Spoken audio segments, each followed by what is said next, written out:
আসসালামু আলাইকুম গাইস, আজকে আমি আপনাদেরকে আমের জুস বানানো দেখাবো, যেটা আমি একটা ভিডিওতে দেখিয়েছিলাম। প্রথমে আম কেটে নিয়েছি এভাবে এবং ব্লেন্ডারে ভরে নিচ্ছি।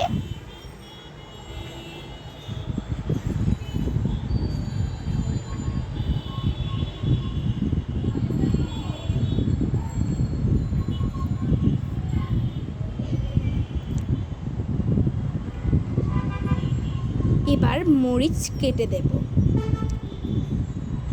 এটা কাঁচি দিয়ে আমি কাটছি আর কি।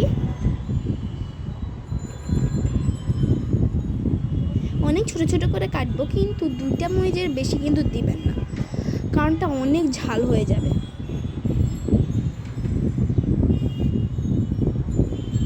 মরিচ কাটা শেষ। এবার দিয়ে দেবো ধনে পাতা। ধনে পাতাটা ধুয়ে নিয়েছি, এবার ধনে পাতাটা কেটে দিয়ে দেব।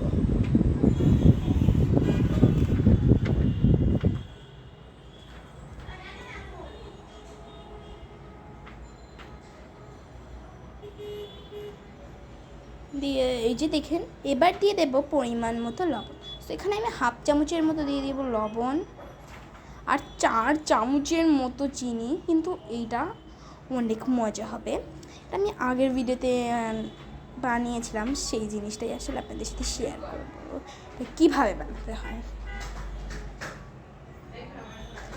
বাইরের আওয়াজ শোনা যাচ্ছে, এই জন্য আপনাদের কাছে সরি বলছি।